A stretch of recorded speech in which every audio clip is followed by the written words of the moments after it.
Bienvenue sur la Tawhid TV, le journal, les titres de cette édition. 3 jours de grève décrétés par les travailleurs des collectivités territoriales. La secrétaire générale du syndicat de Dakar estime que le mouvement d'humeur a été très bien suivi. Aïssatou Kombe Diop précise que la grève va se poursuivre si tous les points de revendication ne sont pas satisfaits.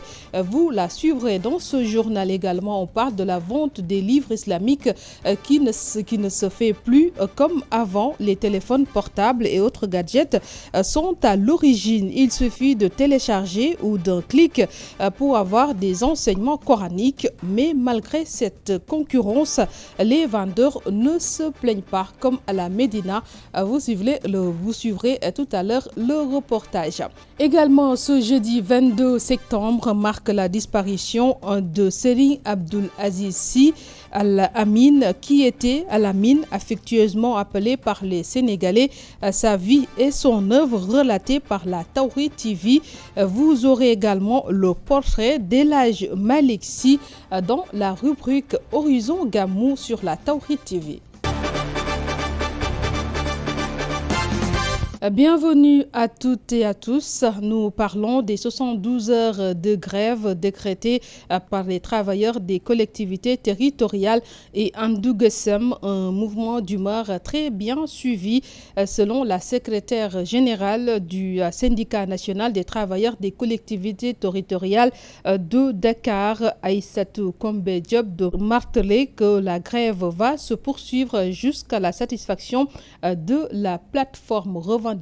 Nous l'écoutons. Oui, bien sûr, c'est bien suivi. Parce que nous avons nos agents qui se sont formés en comité de veille et de surveillance. Ils font la patrouille au niveau des centres de santé, des services, des collectivités territoriales. Il ne s'agit pas de satisfaire certains points. Il s'agit de satisfaire tous les points de nos revendications. Nous devons être traités à égale dignité entre nous et les agents de l'État. Parce que les collectivités locales sont des démembrements de l'État. Donc, on doit être traités au même pied d'égalité. Il ne doit pas y avoir de discrimination. On continue la grève. On doit satisfaire tous les points des revendications. Le point indiciaire doit être revalorisé. Que si on part au moins à la retraite, on puisse survivre. Il y a des agents qui partent à la retraite et se retrouvent avec 15 000 francs à la fin du mois. Qu'est-ce que ça peut faire? Que ça peut faire dans cette conjoncture actuelle? Les augmentations, les avancements des agents de santé, les primes des agents de santé, ils doivent être traités au même pied d'égalité que les agents de l'État. On fait le travail, c'est nous qui faisons ce travail-là. Les cimetières, c'est nous qui sommes là-bas. Les états civils, c'est nous. Les centres de santé, c'est nous. On doit nous traiter avec dignité. J'interpelle le président de la République. Il doit veiller sur ça, sur notre dignité, sur notre survie. Il est le père de la nation. Vous suivez à l'instant Aïssatou Kombe Diop, la secrétaire générale du syndicat des travailleurs des collectivités territoriales de Dakar, pour parler de la grève des travailleurs des collectivités territoriales et Andouguessem. D'ailleurs, cette grève va prendre fin ce vendredi. Baisse des chiffres d'affaires des vendeurs de livres islamiques, une situation qui s'explique par le choix de plusieurs fidèles de faire leur enseignement coranique à travers les téléphones portables ou autres gadgets. Par contre, la fourniture des exemplaires du Saint-Coran dans les lieux de culte et les daras ont permis le maintien du marché. Un reportage à la Médina, je propose de suivre.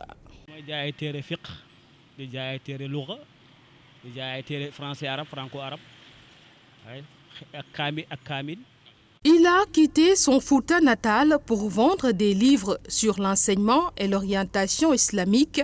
Il a débuté tout d'abord comme marchand ambulant avant d'hériter de cet étal de son grand-père à la Médina.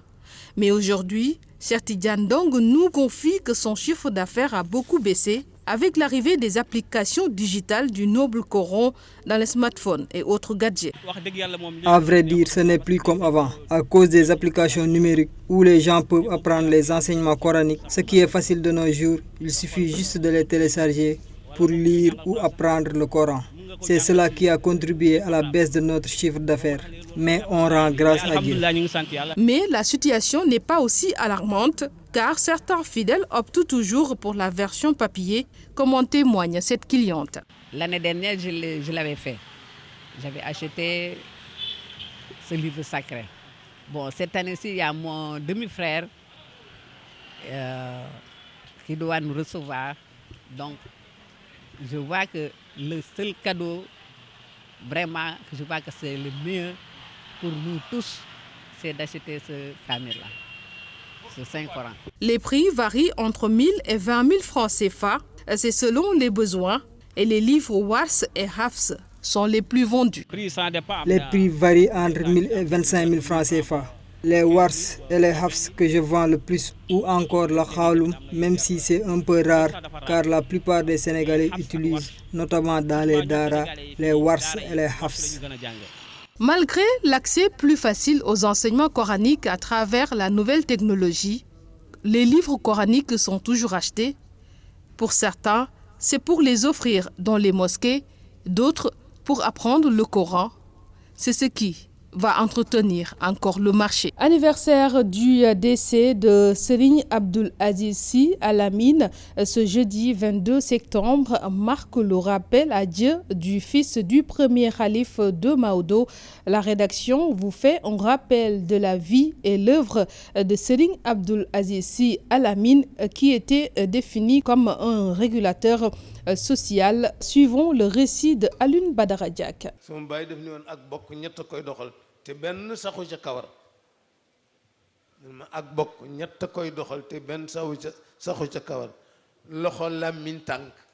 22 septembre 2017, 22 septembre 2022, 5 ans, jour pour jour que disparaissait Serigne Abdoul Aziz Sy Al Amine. L'homme était défini comme étant un régulateur social, un médiateur social et un trait d'union entre les différentes confréries qui composent la communauté musulmane sénégalaise. S'il en est ainsi, c'est que l'ancien porte-parole puis calife général de la famille Sy de Tivaouane avait un grand esprit d'ouverture, un sens élevé des relations humaines, un vrai esprit de citoyenneté et une parfaite perception de la République. Le premier fils du calife de Maodo, Serigne Babacar Sy, et de Sokhna Assou Kane, est né en 1928 à Tivaouane. Serigne Abdoul Aziz Sy Al Amine avait pris la tête de la communauté des Tidjanes à l'âge de 89 ans, juste après la disparition de son frère Serigne Cheikh Ahmed Tidiane Sy Al Maktoum. Avec la disparition de Serigne Abdoul Aziz Sy Al Amine,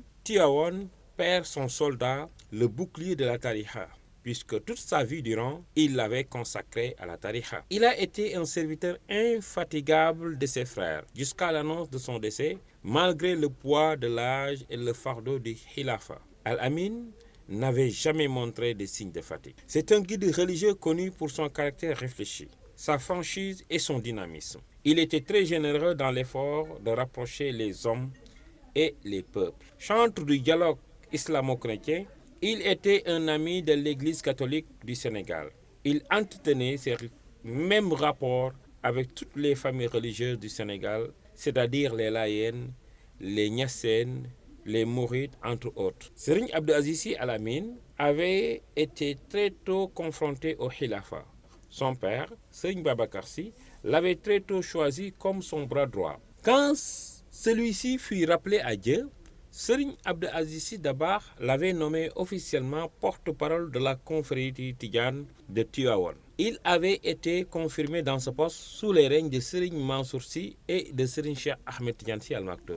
Cette volonté d'être au service de son prochain dépasse le cadre restreint de la famille Sy. Elle avait embrassé la communauté islamique au niveau mondial. Serigne Abdoul Aziz Sy était membre de nombreuses structures islamiques mondiales, dont le Conseil mondial des affaires islamiques, le Conseil exécutif de l'Association mondiale de l'appel islamique, la Ligue islamique mondiale, pour ne citer que cela. Ainsi, Al Amine avait dédié son existence sur cette terre à la défense et à la promotion des enseignements de Mame Seydi El Hadji Malick Sy et de son vénéré père, au développement de la cité sainte de Tivaouane. Et puis dans votre rubrique Horizon Gamou sur la Tawhid TV, pour ce numéro, Alioune Badara Diack nous dresse le portrait d'El Hadji Malick Sy, l'homme multidimensionnel. Suivez. El Hadji Malick Sy est né vers 1855 à Gaya, dans le Waalo, dans le département de Dagana. Il est le fils de Thierno Ousmane Sy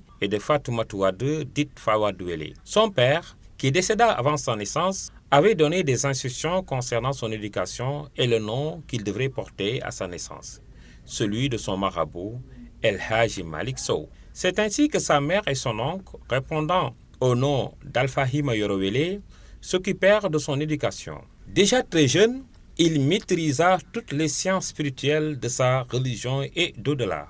C'est ainsi que son oncle, informé bien avant sa naissance de son prestigieux destin par El Hadji Omar Foutiyou Tall, lui donna l'héritage qui lui venait du Saint-Homme et lui assigna sa mission de porte-flambeau de l'islam et de la Tijaniya. En revenant du Sénégal, Maodo s'était fixé comme objectif de revigorer la religion sous nos cieux. Il s'installa ainsi donc à Tivaouane vers 1900, où il construisit une mosquée en 1904. À cette époque où Tivaouane était une contrée païenne, il y fit un travail extraordinaire, si bien que la ville est qualifiée aujourd'hui de la capitale de la Tijaniya. Grâce à sa tactique, Seydi Hadji Malick Sy réussit à renforcer l'islam et à instaurer la Tijaniya dans le cœur et dans la vie des citadins et autres cadres indigènes qui auraient pu tomber dans la religion et la civilisation des colons. Il avait ainsi une bonne relation avec tout le monde et estimait tous les hommes de science de son époque. Entre autres, Thierno Seydou Nourou Tall, El Hadji Abdoulaye Niass, Cheikh Ahmadou Bamba, pour ne citer que cela. C'est le 27 juin 1922 que le sage homme de Tivaouane rendit l'âme. Les témoignages en son encontre ne manquèrent pas, telle une avalanche de pluie diluvienne en période hivernale. Aujourd'hui encore, même si l'homme n'est plus, ses œuvres, ses enseignements et son organisation demeurent. C'est la fin de cette édition sur la Tawhid TV. Merci de nous avoir suivis. Au revoir.